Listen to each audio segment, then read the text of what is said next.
Voltamos com mais um bloco do nosso Momento Esportivo. Se você quiser conhecer Porto Seguro, Arraiá da Ajuda, ficar na pousada Recanto Mineiro, é só comparecer lá na Carine Lessa Confecções, Rua São Geraldo, 56, bairro Todos os Santos. Lá ela vai te dar todas as informações e as dicas como concorrer a essa estadia em Porto Seguro. Geraldo Vale, popular Gera. Eu fiz uma pergunta no último bloco a respeito do diabético, do pé diabético, das suas complicações. O atleta que joga futebol e outros esportes a partir de 50 anos, ele começa a aparecer algumas lesões, cicatrizes com dificuldades.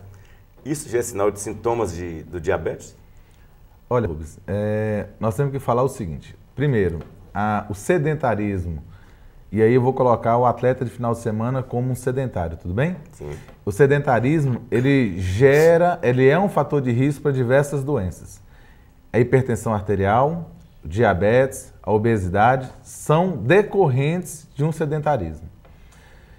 No caso do pé diabético, especificamente, o que acontece com o pé diabético? É uma alteração que ocorre tanto sensitiva quanto motora. A pessoa perde a sensibilidade nos pés e essa perda de sensibilidade, juntamente, por exemplo, com a prática esportiva, leva a lesões e essas lesões elas têm dificuldade em cicatrização. Então, aquela pessoa que não tem o costume de jogar futebol constantemente e chega no final de semana, calça uma chuteira, a chuteira está mais apertada, né? Acaba provocando uma lesão nesse pé, essa lesão ela pode se complicar, né? E chegar a ponto de ter que amputar um pé. É a parte mais triste, né, do que a gente vê no diabetes, é a gente pegar um colega nosso que teve que amputar o pé por causa de um problema metabólico. Né? E tem como prevenir. O grande problema da nossa sociedade é que a prevenção ela não ocorre. Nós temos que a prática regular da atividade física é uma forma de prevenção. E como é que deve ser feito? Né? Atividades regulares, de 30 minutos a 1 hora, com intensidade moderada, não precisa ser nada com esforço muito grande. Não deve querer entrar no modismo porque o colega dele joga futebol, ele tem que jogar futebol. Exato. Também, ele tem que jogar peteca. A prática de atividade física, ela tem que ser de acordo com aquele que te traz um bem-estar. Né? Você tem que achar algo que seja favorável à sua prática esportiva. Sim. Aquela condição física que você tem. Eu com 100 quilos estou querendo jogar futebol, não dá para jogar mais futebol. Não dá para jogar futebol. Está com 100 quilos. 104. E é atleta também, viu? Joga peteca e está com 104 quilos. Gera, o pessoal que, quando ele começa a aparecer alguns sintomas, o que é aconselhável para ele? Bom, então, antes de a gente começar a fazer atividade física, né? O que é recomendado? Que se faça uma avaliação.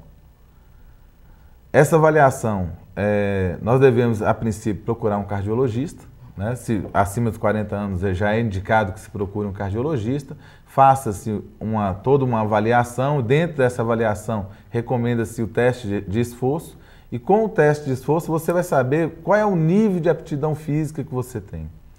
A partir de então, procurar um profissional da área da saúde que vai lhe recomendar qual a melhor atividade física. Aquilo que a gente deve estar fazendo, como que deve ser feito, né? O horário que deve ser realizado.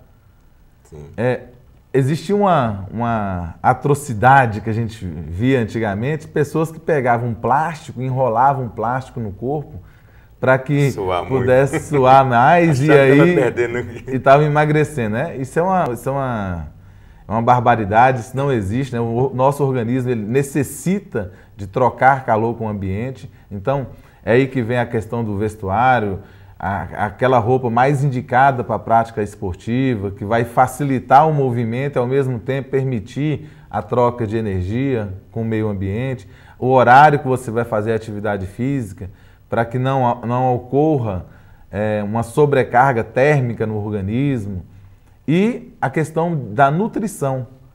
Você tem que estar preparado energeticamente para fazer atividade física. Então, apesar de ser caminhar ser algo simples, né?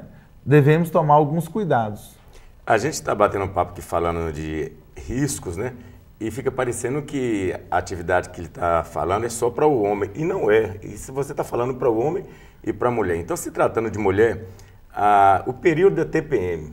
Muitas mulheres, os médicos, alguns profissionais recomendam que não deve fazer atividade ou subir na balança nesse período, porque nesse período ela não perde, ela não aumenta o peso, ela incha. Isso é verdade mesmo?